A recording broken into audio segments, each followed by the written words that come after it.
반갑습니다. 오늘 이렇게 하나님의 말씀을 또 함께 나눌 수 있도록 하나님께서 귀한 자리를 우리 목사님께서 허락하여 주셔서 감사를 드립니다.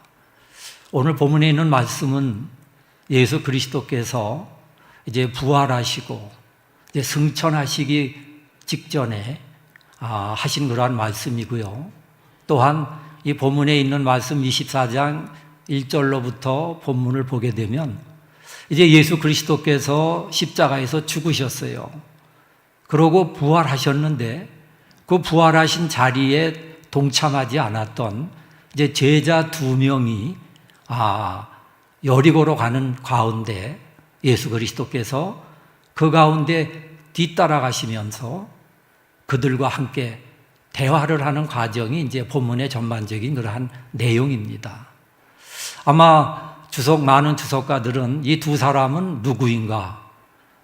아마 예수님께서 이 땅에 오셔서 공생의 기간 동안에 많은 제자들을 두셨고 또 많은 사람들이 예수 그리스도를 따랐는데 아마 이 두 사람은 70인의 제자들 가운데 한 사람이 두 사람이 아니었는가? 또 이렇게 또 얘기를 합니다.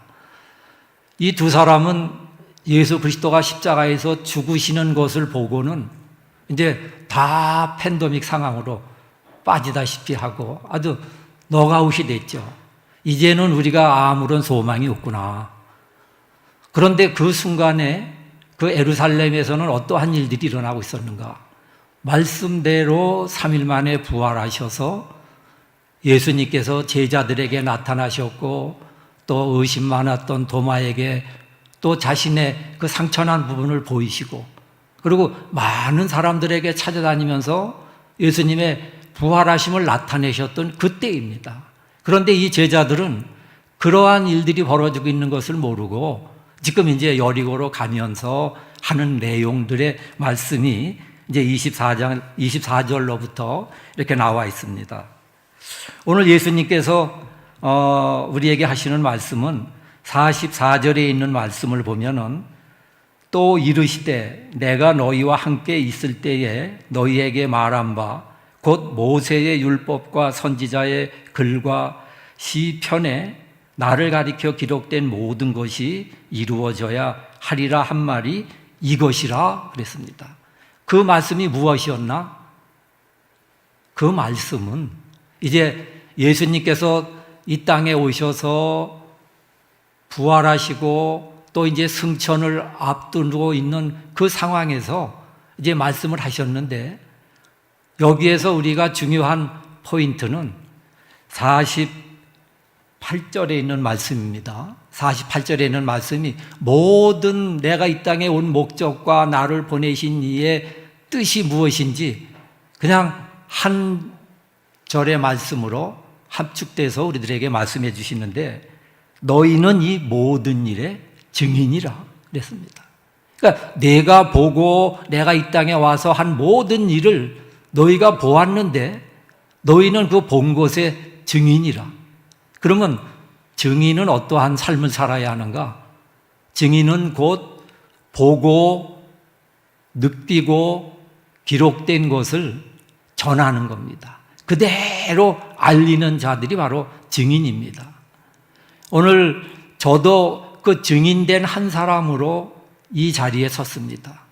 또 여러분들도 각기 하시는 일은 다 다르지만은 하나님의 자녀들로서 하나님의 자녀들의 삶 속에서 예수 그리스도로만이 구원에 이를 수 있고 예수 그리스도로만이 아버지에게 돌아갈 수 있다는 그 말을 증거하기 위하여 여러분들을 부르셨다는 겁니다.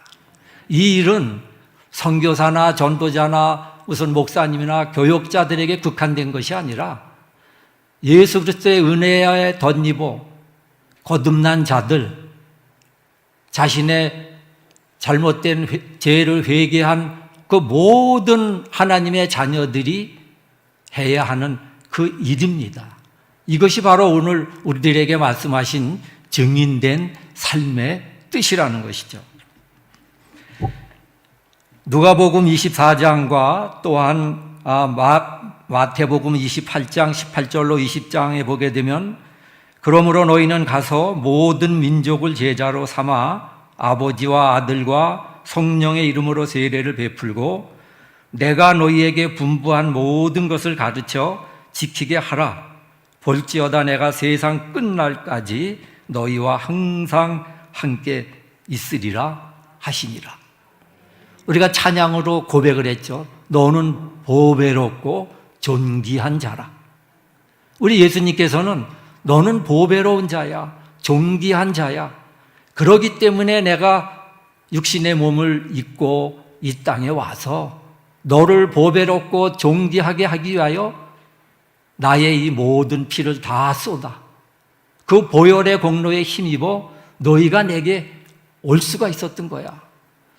그만큼 너희는 보배롭고 존귀한 자야. 내가 이 세상 모든 것을 다 잊어버릴지라도 잃어버릴지라도 나는 결코 너를 잊지 않으리라. 하나님의 약속의 말씀입니다. 이 말씀을 하시는 그 하나님은 바로 여러분들의 하나님이시고 여러분들이 하나님 앞에 가는 그날까지 여러분들을 보배롭고 존귀하게 사용하신다는 겁니다. 그러므로 우리는 우리 몸이 내 것이 아니라는 거죠. 내 몸은 이미 예수 그리스도께서 그 십자가 위에서 보혈의 피로 다 흘리시고 우리를 대신 속량하시고 우리를 사셨다는 것이죠. 그러므로 내 몸은 내 것이 아니라 내 몸은 바로 하나님의 것이라는 겁니다. 그러므로 하나님께서는 우리를 잃지 않으시겠다는 거예요.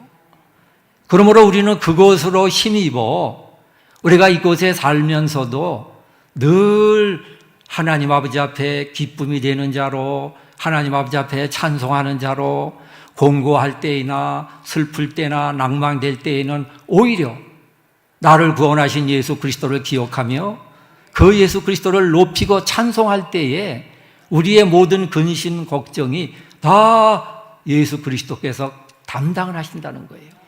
이미 십자가에서 다 담당하셨기 때문에 우리는 입술로 고백만 하면 되는 겁니다. 나의 무능함, 나의 연약함 다 아시는 하나님 아버지, 예수 그리스도의 공로에 의하여 내가 하나님 아버지 앞에 고백하오니 나를 받아주시옵고 나를 정결케 하여 주시옵고 내가 늘 하나님의 자녀로서 부끄러움이 없는 삶을 살아갈 수 있도록 하나님이여 지켜주시옵소서. 이렇게 우리가 고백할 때에 성령께서 우리에게 무한한 힘을 주신다는 거예요. 나는 부족하고 힘이 없지만 성령이 내 안에 내주하고 계시면은 우리는 두려울 것이 없는 거죠. 그 기독교 초기의 로마의 그 포악한 독재 속에서도 그리스도인들이 이겨나갈 수 있었던 것은 바로 이 절대적인 믿음의 신앙. 내가 모든 것을 다 버리고 다 잃을지라도 예수 그리스도 한 분만은 나는 포기할 수 없다. 그분만이 나의 모든 것이다. 이렇게 그들이 고백하였을 적에 그들은 죽음도 두려워하지 않았고 어떠한 핍박에도 결코 그들은 배교하지 않았다는 것입니다. 여러분들 혹시 사이런스라고 하는 영화 보셨나요? 사이런스. 이 사이런스는 앤드로 수샤크 그 침묵이라고 하는 그 소설에 잠깐 물 좀 마시겠습니다.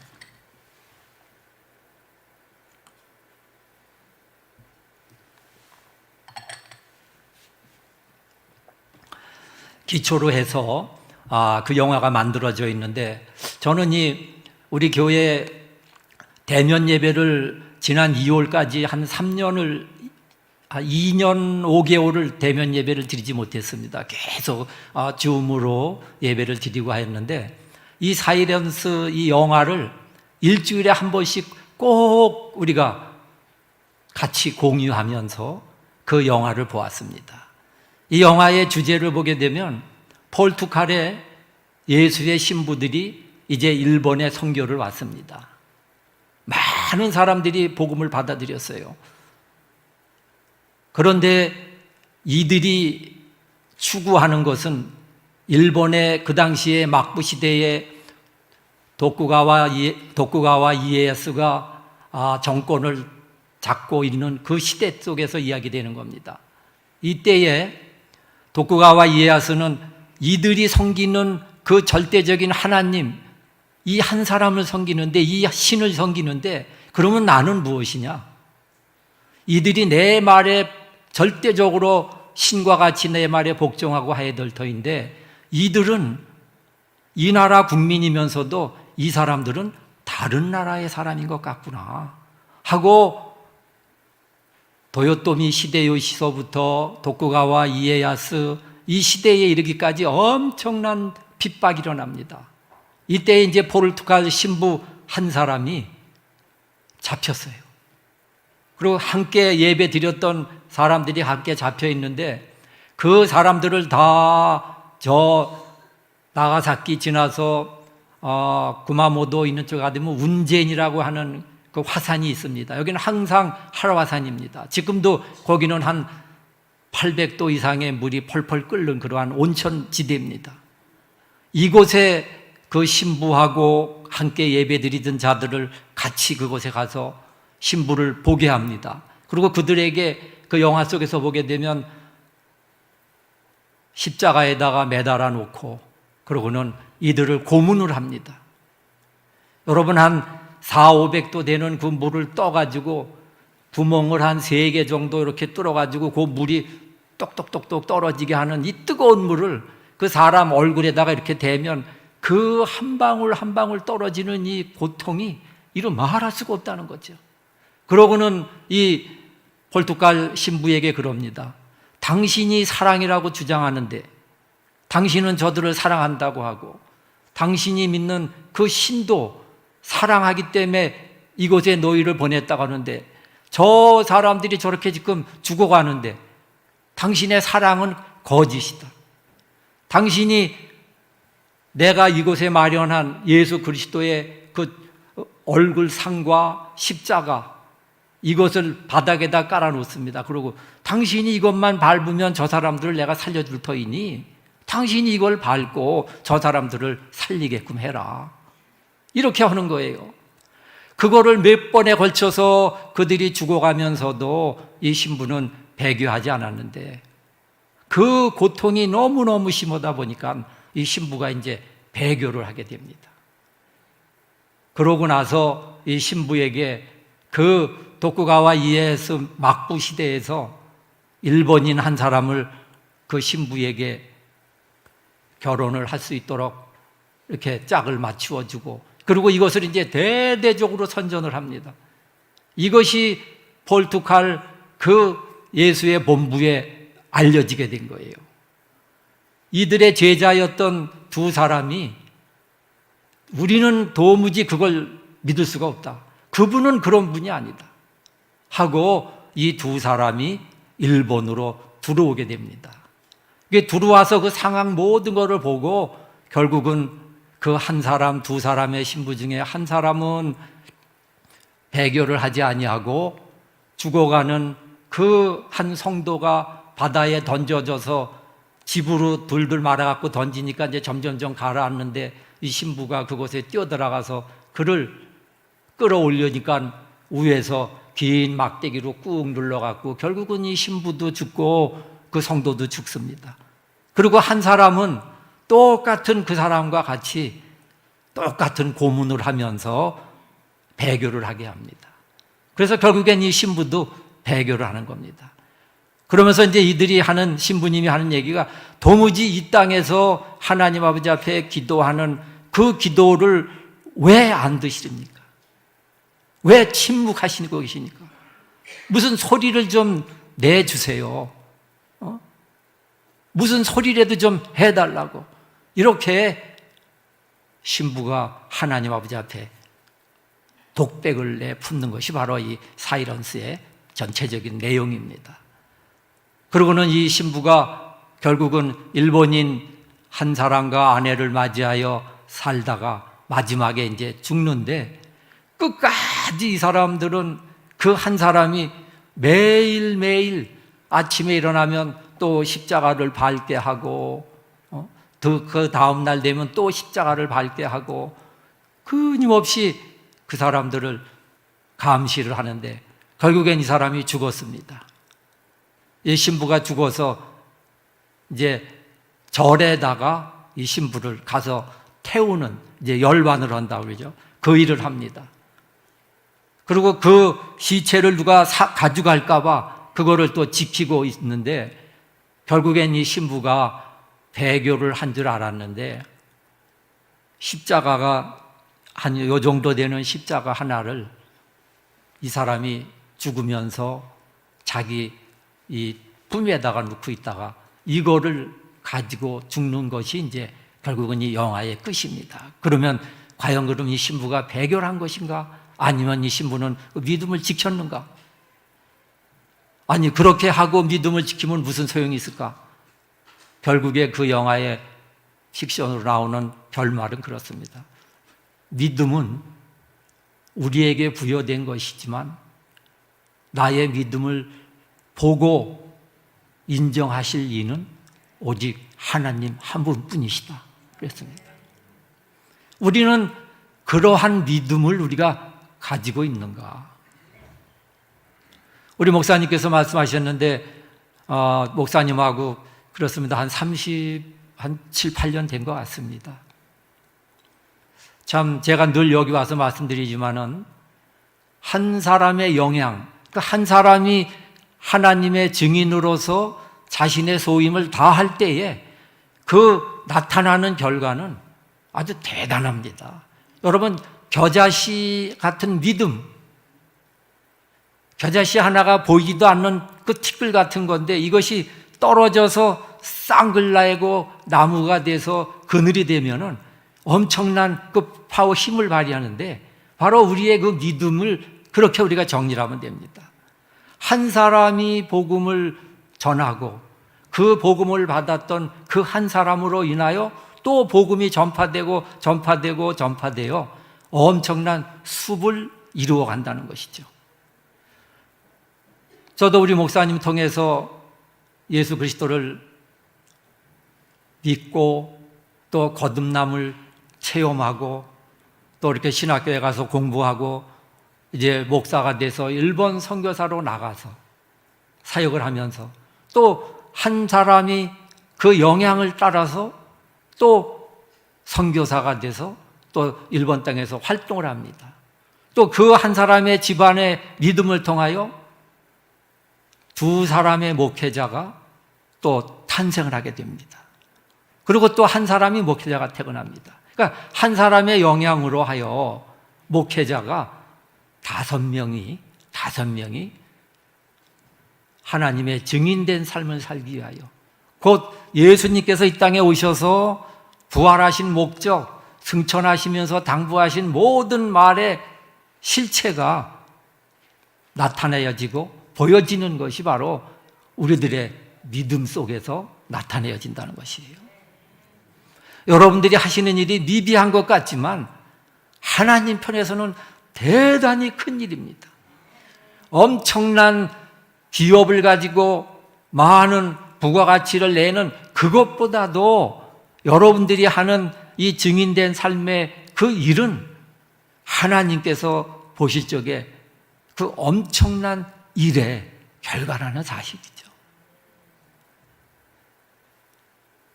일본 사람들 저도 처음에는 굉장히 싫어했습니다. 그러나 또 예수님께서 일본 땅에 복음을 전하라 하는 그 사명을 주셔가지고 일본 땅에 갔어요.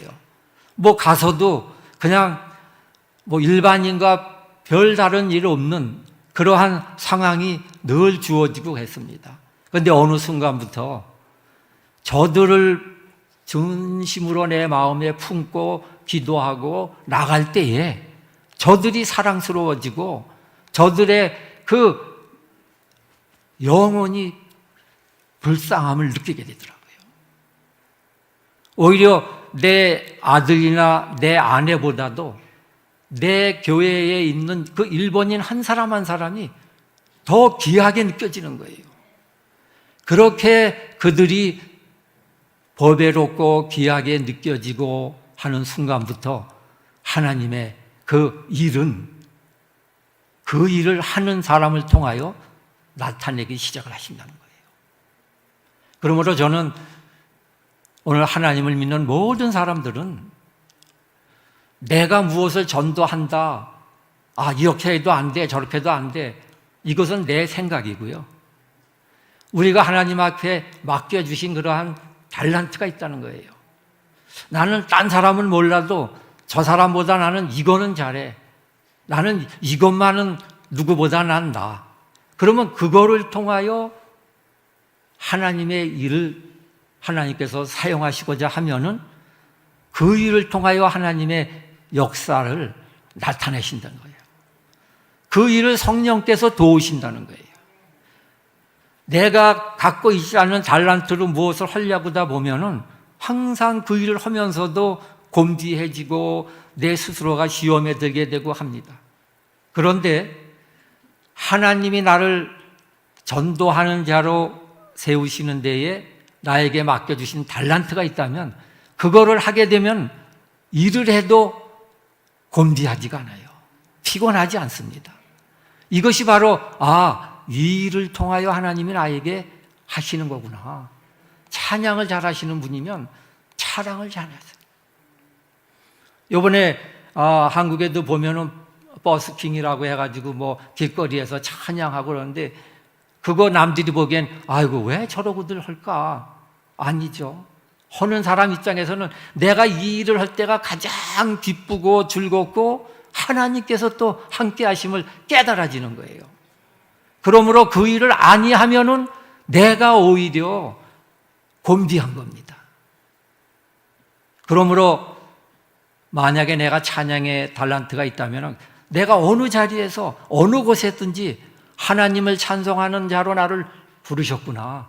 이 일로 하여 내가 하나님의 일을 할 수 있도록 하나님께서 도우시는구나 하며 그 일을 해 나가시면은 결과는 하나님께서 이루어 가신다는 거예요. 저도 그렇고 여러분들이 이 땅에서 하는 모든 사역은 뿌리는 겁니다. 그냥 우리는 열심히 뿌리면 돼요. 복음을 뿌리게 됩니다. 마태복음 6장에 나와 있듯이 우리가 열심히 씨를 부리다 보면 그 씨가 옥토에 떨어지기만 하면 그곳에서 싹을 일구고 열매를 거둘 수 있다는 거예요. 우리가 뿌려진 것에서 역사는 하나님께서 성령님을 통하여 행하여 가신다는 겁니다. 나는 우리 목사님 끊임없이 참 내 유튜브를 이렇게 보면서 목사님 참 나라 사랑하시고 또 예배는 절대 양보할 수 없다. 왜? 예배에 우리가 지음을 받은 목적이 하나님 앞에 예배 드리기 위하여 하나님께서 우리를 지으셨으니까 예배 없는 교회와 예배 없는 성도의 삶은 그것은 아무 소용없는 거예요. 그 일에 여러 말씀을 들어도 끝까지 이렇게 처지일관해서 나가시는 모습을 보면서 또 많은 부분 존경을 갖게 됩니다. 하나님은 어떠한 자를 보고 기뻐하실까? 오늘도 기도하시면서 새롭게 대통령이 하나님을 두려워하는 자. 우리 창세기 1장 1절에 있는 말씀, 저는 꼭 일본인들하고 성경 공부할 때 이 말씀을 던져놓고 이 말씀이 내가 믿어지면 시작하자.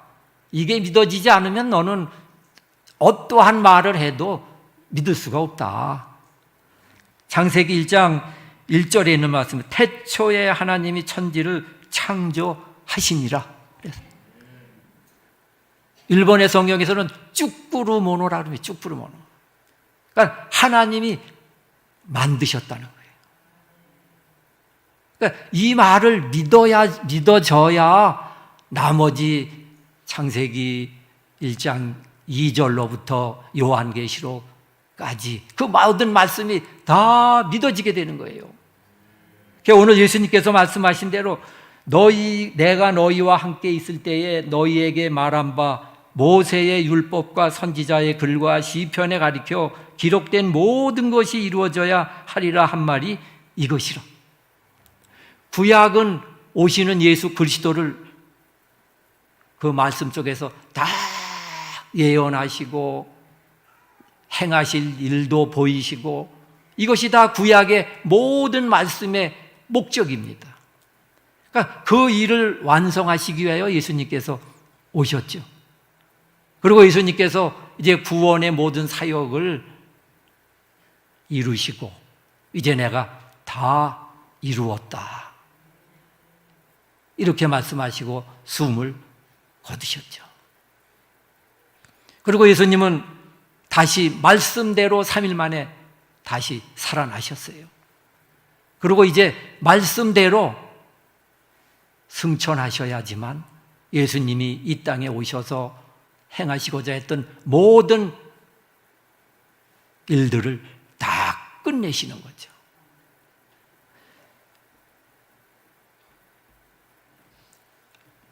사도행전 1장 8절에 있는 말씀을 보게 되면 오직 성령이 너희에게 임하시면 너희가 권능을 받고 예루살렘과 온 유대와 사마리아와 땅 끝까지 이르러 내 증인이 되리라 하시니라 그랬습니다. 여러분들 성령이 임하면, 여러분들 성령, 우리가 많은 말씀을 하죠. 성령 체험해야 된다. 성령 체험은 곧 거듭남의 체험이죠. 이 거듭남이 없이는 우리가 새 것을 볼 수 없다는 거예요. 거듭난 자들만이 나에게 보이시는 하나님의 그 놀라우신 역사함을 내가 새롭게 그것을 다 볼 수가 있다는 겁니다. 이제 그 일을 통하여 하나님은 우리 가운데서 인도해 나가신다는 겁니다. 오늘도 말씀 속에서 이런 말씀이 있습니다. 이 44절로부터 48절에 있는 요 짧은 요 구절 속에 예수 그리스도의 고난, 부활, 승천, 이 복음이 그 속에 아주 딱 합치게 되어 있어요. 제가 일본에 가 있는 목적도 이 일을 위함입니다. 이곳에 이렇게 아름다운 교회가 세워지는 목적도 이 일을 이루기 위함입니다. 이 일이 아니라면 우리가 이 땅에 존재할 가치가 있을까? 물론 천하보다 귀한 우리의 영혼입니다. 그러나 이 일이 우리에게서 이루어져야 예수 그리스도께서 약속하신 대로 다시 이 땅에 오신다는 사실이죠. 요한계시록 1장서부터 마지막 장까지 보게 되면 그 모든 요한을 통하여 하나님께서 보이신 그 말씀을 보면은 장차 이제 이 나타날 일, 그 당시에 뭐 로마 시대의 얘기라고 하지만은 그 일을 보여준 것이라고 하지만 성경 말씀은 그때나 이때나 동일한 선상에서 우리가 그것을 바라보아야 한다는 것이에요. 지금도 예수 그리스도를 증거할 수도 없고 고백할 수도 없는 그러한 아주 핍박 속에, 고난 속에 순교하는 자들이 지구 곳곳에서 일어나고 있다는 사실입니다. 아직도 예수 그리스도를 증거하다가 순교당하는 자의 수가 많은 부분 각 나라에서 나타나고 있다는 사실이에요. 오늘 우리에게 예수님께서 친히 하신 그 말씀 속에서 이 모든 일의 증인이라 하는 이 말씀이 우리들에게 아주 큰 울림이 되어야 한다는 겁니다. 나를 그러면 증인으로 부르셨을까? 맞습니다. 바로 여러분을 부르셨어요. 여러분들을 이곳에 이렇게 우리가 함께 하나님을 찬송하며 영광 돌릴 수 있는 이 모든 환경을 주신 이도 그 일을 우리가 하게 하기 위하여 하나님께서 우리를 이 자리에 여러분들과 저를 모이게 하셨다는 겁니다. 하나님께서는 내 말과 기록된 모든 것이 1.1획도 가감을 하거나 고치거나 이런 일이 있어서는 안 된다고 그러셨어요. 그 성경에 기록된 그 모든 것이 그대로 이루어져야 예수 그리스도께서 이 땅에 다시 오신다는 사실입니다. 그 일을 이루기 위하여 바로 여러분들과 저를 하나님께서 이 땅에 보내셨다는 겁니다. 일본에는 7,840교회가 일본에 전체적으로 일본 전역에 있습니다. 7,840교회. 프로테스탄트는 한 160 이상의 교파와 교단이 있습니다. 그리고 교단과 교파가 없는 그러한 교회가 한 1,730교회가 있고, 그 다음에 제가 사역하고 있는 일본 기독교단의 교회가 약 1,750교회가 지금 있습니다. 그러니까 전체적으로 한 7,850교회가 있는데 그 속에서 일본 기독교단, 성공회, 복음 루터교회, 침례교, 또 제1단 기독교회 각 단체가 감행하고 있는 NCCJ, 그러니까 일본 내의 모든 교회들이 전체 개신교인은 55만 명, 프로테스탄트 교인은 55만 명, 일본 인구가 지금 1억 2,500만입니다. 그 다음에 카톨릭이 46만 명, 정교회가 2만 6천 명 정도. 이렇게 해서 현재 하나님의 이름으로 하나님 앞에 예배드리고 크리스찬이라고 하는 자들의 수는 104만 명 정도입니다. 104만 명. 이거는 지금 2019년도 이제 일본 기독교 통계 영감에 기록된 내용입니다.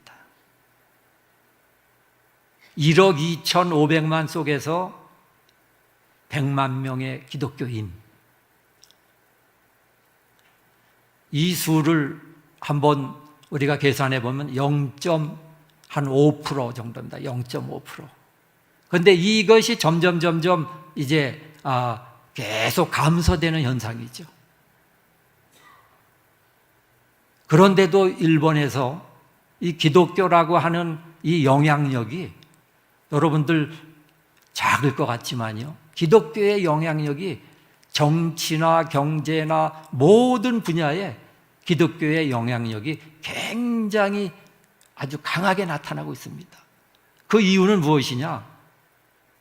각자 크리스찬인들이 자신이 크리스찬임을 자기가 근무하는 곳, 자기가 일하는 모든 터, 학교, 모든 그 상황 속에서 크리스찬이라고 하는 영향력을 나타내는데 몸으로, 행동으로, 정신적으로 이렇게 그들은 나타내고 있는 거죠. 나 기독교인이야, 나 기독교인이야 이렇게 나타내는 것이 아니라, 저 사람을 보면은 성경에서 말하는 크리스찬이야 하고끔 그런 영향력을 각 분야에서 나타내고 있다는 겁니다. 일본 의회 안에서도 사회당이나 이 진보당이나 이런 곳에 보면은 기독교인의 숫자가 꽤 됩니다. 의원수도. 그들은 아주 드러내놓고 우리처럼 무슨 공기도를 하거나 이러지는 않아요. 그러나 그들을 보면은 무언가 다르다는 얘기예요. 믿지 않은 사람들이 그 사람들을 흠 잡을 데가 없다는 거예요. 근데 저 사람을 보니까 정말 믿는 사람이야. 우리의 삶이, 우리 그리스도인의 삶이 바로 그러한 삶의 모습이 돼야 내가 어느 한 사람을 놓고 기도하는 가운데 내가 당신을 위하여 이렇게 기도하고 있어. 당신 교회 한번 나갑시다. 우리 교회 목사님 그 말씀 한번 당신이 한번 들어보세요. 이렇게 얘기했을 적에 따라 나올 수 있는 그 영향력이 은연중에 그에게 미쳐진다는 거예요. 내 생활이 이거는 뭐 믿는 자인지 믿지 않는 자인지 도무지 분간이 안 되는 삶을 살고 있다면 우리가 아무리 옆에 사람에게 얘기한다고 해도 너나 잘해 이러한 말을 들을 수밖에 없는 것이죠. 한 사람의 영향이 수많은 사람들을 영영한 희락을 띠고 하나님을 찬송하면서 하나님 앞에 나올 수 있는 그 일들을 하나님께서 믿음의 한 사람에게 행하여 가신다는 거예요. 우리가 믿음의 선진들을 보게 되면 그들의 그 신앙이 어땠습니까? 그 한 사람의 믿음을 통하여 다시 하나님은 또 세상을 사랑하셔서 많은 수의 종족을 이루게 하시고 그 종족 수에 따라서 하나님은 또 영광을 받으시고 저는 우리 이번에 지난번에도 한번 제가 말씀을 드렸었죠. 우리 그 아들, 우리 목사, 지금은 이제 목사님이 돼서 이제 목사 5년 차입니다. 목사 5년 차. 참 일본에 중학교 1학년 때 저하고 같이 이제 우리 가족이 일본에 들어갔습니다. 그러니까 이제 문화적인 충격도 많았었죠. 그런데 우리가 늘 그 아이한테 한 말은 너는 목사의 아들이니까 잘해야 돼. 잘해야 돼. 조그만 무슨 잘못된 것이 눈에 보이면은 그냥 참 말할 수 없을 만큼 책망을 하고 그랬습니다. 그러니까 우리 아이는 항상 그것이 불만이었어요. 아니 뭐 아빠가 목사하면 목사지만 내가 왜 또 그렇게 해야 되나 이렇게 생각하는 것이 그 아이들의 심리 아닐까요? 그렇게 자랐던 아이가 온전히 예수 그리스도를 만나지 못하고 그냥 선교사의 자녀니까 매주 예배 때마다 예배에는 참여해도 그냥 몸만 왔다가 이렇게 있다가 가고 그러는 것이죠. 얼마나 공허했겠어요.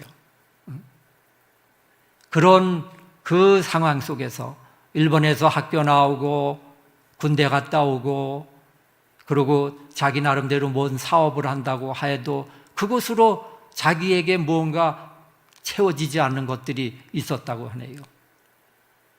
어느 날 다 모든 거 적고 신학교를 가겠다고.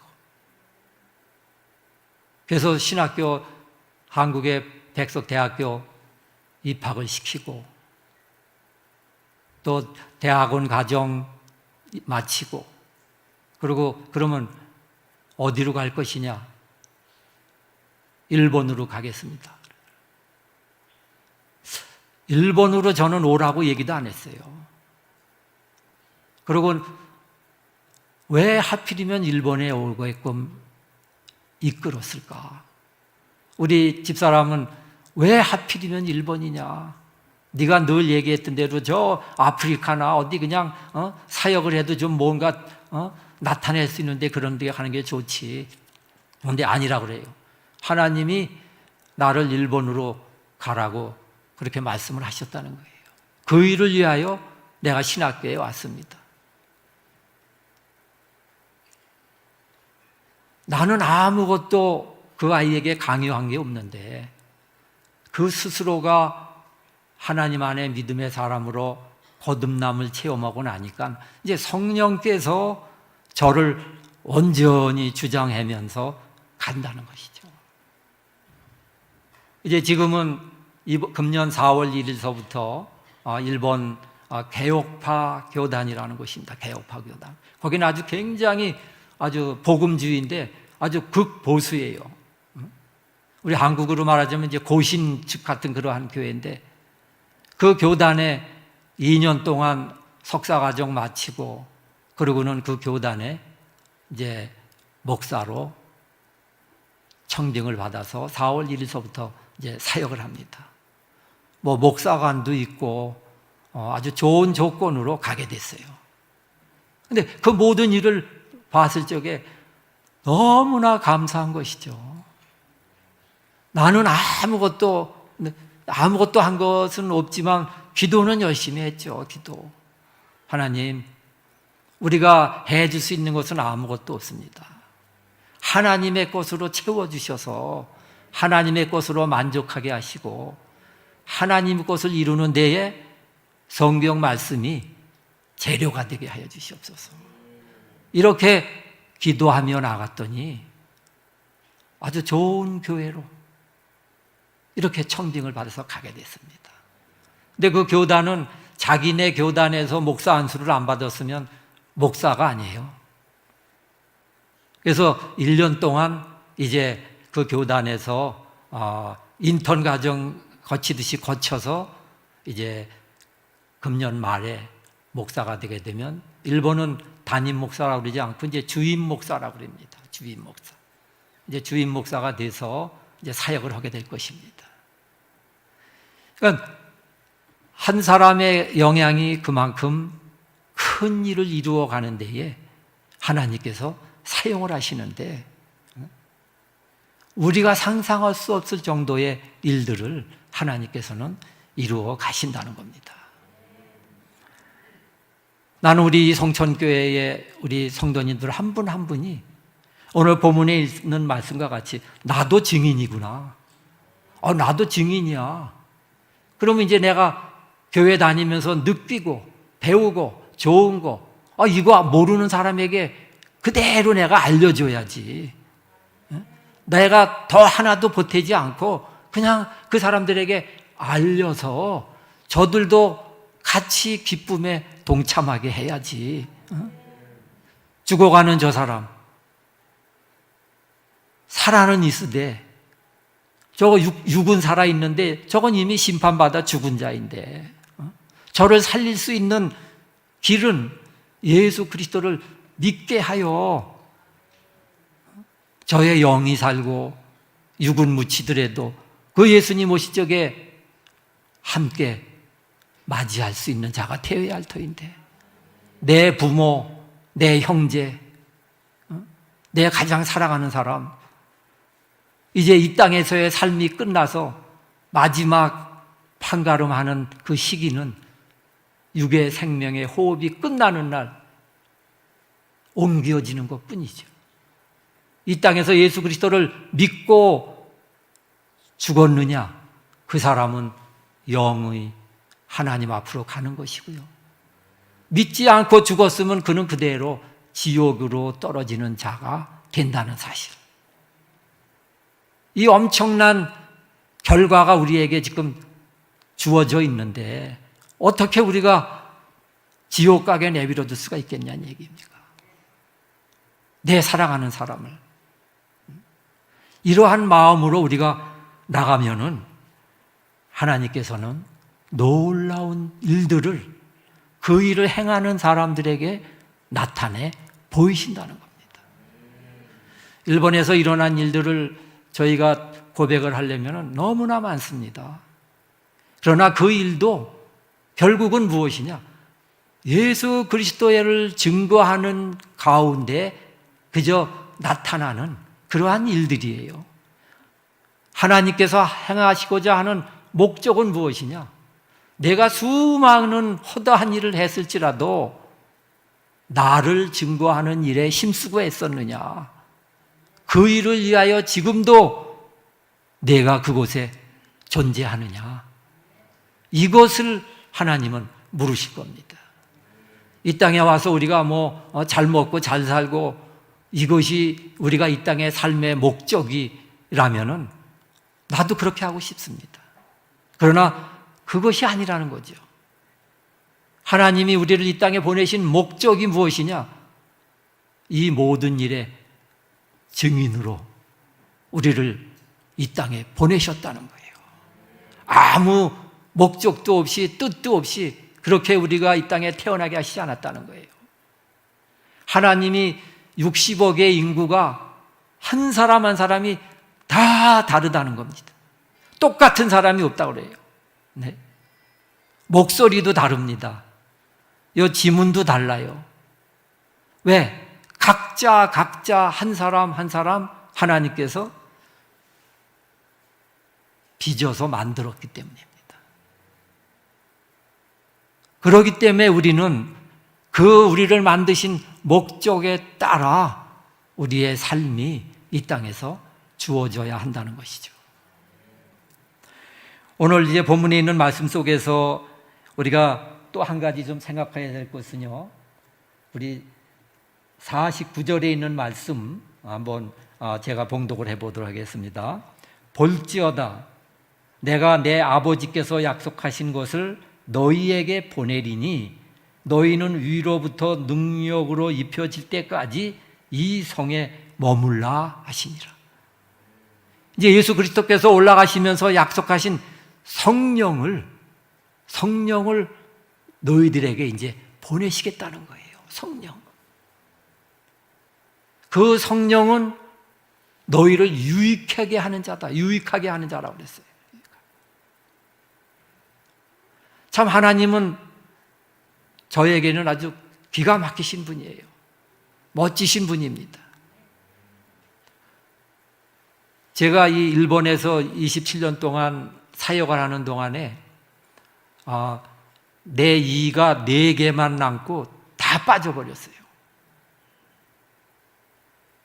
그냥 틀니를 끼고 이러고 하다 보니까 막 틀니 끼면은 그 한참 얘기하다 보면 틀니가 들썩거려가지고 막 말도 이상하고 얼마나 불편한지 모릅니다. 그런데도 그 임플란트를 한번 하려고 해도 시간도 그렇고 여러 가지 상황 속에서 하질 못했어요.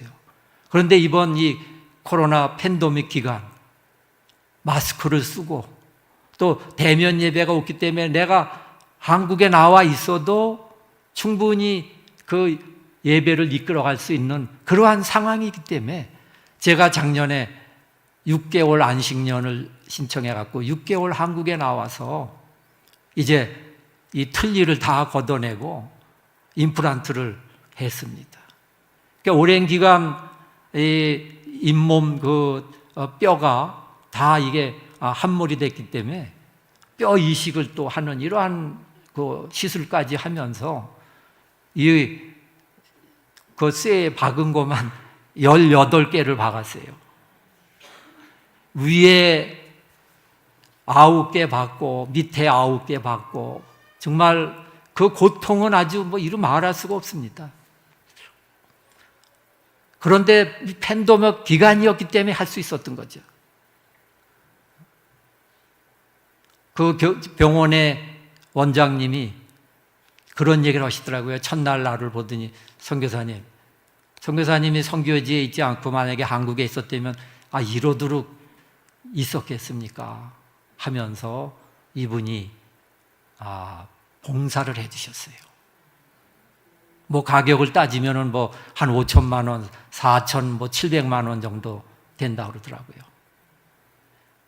그래서 제가 부담해 두는 돈 한 20% 하고 나머지는 다 병원에서, 그것도 이제 우리 교단과 그 병원이 MOU를 맺어가지고 저 시술 때문에 MOU를 맺어가지고 우리 교단에서 그 병원에다가 기부하는 이러한 시스템으로 해주기 때문에 제가 이 시술을 받게 됐습니다. 지금은 뭐 음식 먹는데 전혀 어려움이 없어요. 그래서 제가 작년에 들어갔다가 6개월 만에 다시 나왔습니다. 왜냐하면 검사하고 보강 치료 때문에 왔어요. 제가 이제 5월 18일 날 출국을 하게 됩니다. 이런 모든 상황이 하나님께서는 그 상황 속에서도 하나님의 은혜는 끊임없이 사랑하는 자에게는 하나님께서는 내려 주신다는 거죠. 저는 오늘 이 성천교회에 우리 사랑하는 여러분들과 함께 이러한 말씀을 함께 나누면서 하나님의 일을 하며 하나님의 일을 하기를 즐겨하는 자에게는 저를 대적할 자가 없다고 그랬습니다. 왜? 하나님이 대장 되셔가지고 우리를 지켜주시기 때문에. 하나님의 능력을 어떻게 우리가 뭘 실 수가 있습니까? 천지를 말씀으로 창조하셨고 말씀하신 대로 부활하셔서 승천하신 그 하나님의 놀라운 능력을 우리가 실지 믿고 살아가면서 그 하나님은 오늘 나에게 은혜 주셨던 그 하나님의 은혜가 오늘 이 자리에 여러분들 모두에게 하나님은 다 간섭하시기를 하나님은 원하신다는 거예요. 우리 하나님을 한번 찬송을 한번 하십시다. 우리 찬송가 한번 하고 제가 말씀을 이제 한번 맺도록 하겠습니다. 우리 찬송가 혹시 저기 될까요?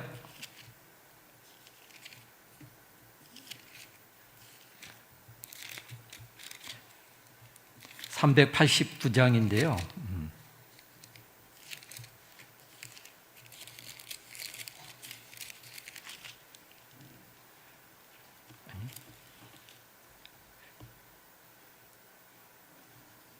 이게 지금 새 찬송가하고 다르죠.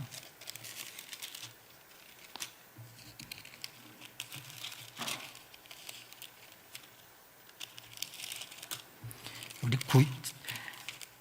일본에서는 구 찬송가를 써갖고 제가 349장 나는 예수 따라가는 찬송인데 혹시 여러분들 나오네요. 우리 같이 한번 그럼 반주 없이 한번 같이 할까요? 우리 그러면 제가 먼저 선창을 하겠습니다.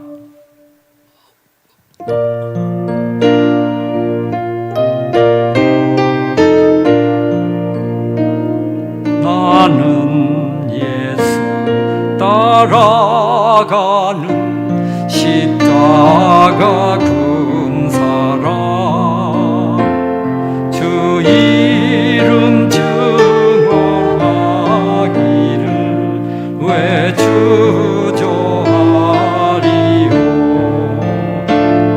다른 군사 피 흘리며 나가서 싸울 때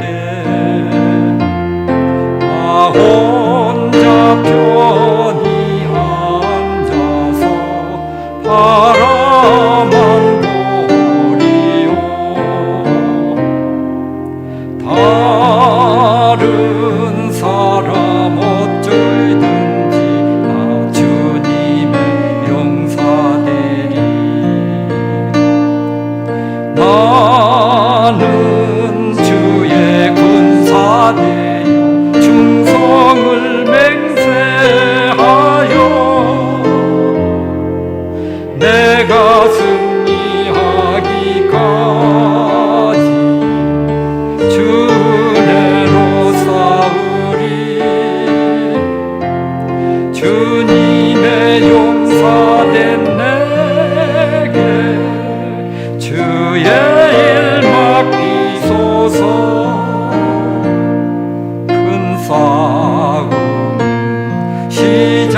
시작되어 용사를 부른다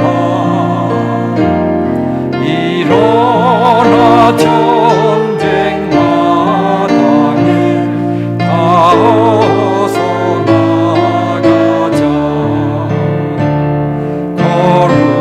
거룩하신 주님 위에 싸우러 나가자 주님의 권능이며 다 이길 때까지 다른 사람 어찌든지 나 주님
다른 사람 어찌든지 나 주님 용서되리.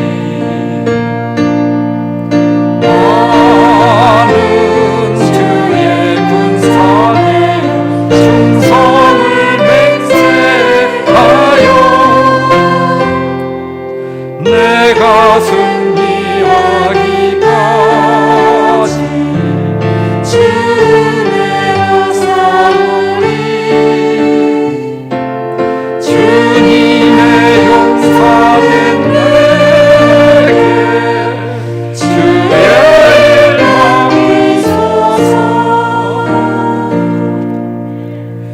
여러분들에게 주의 일 맡기시겠다고 하나님께서 말씀하십니다. 여러분, 증인된 삶을 살아가는 것이 하늘 가는 밝은 길입니다. 그 길만이 우리가 천사들의 호의를 받으면서 갈 수 있는 영광에 참여하는 자들이 될 수 있습니다. 오늘 짧은 시간에 이렇게 함께 하나님 말씀 나누게 됨을 감사를 드립니다. 여러분들 강건하십시오.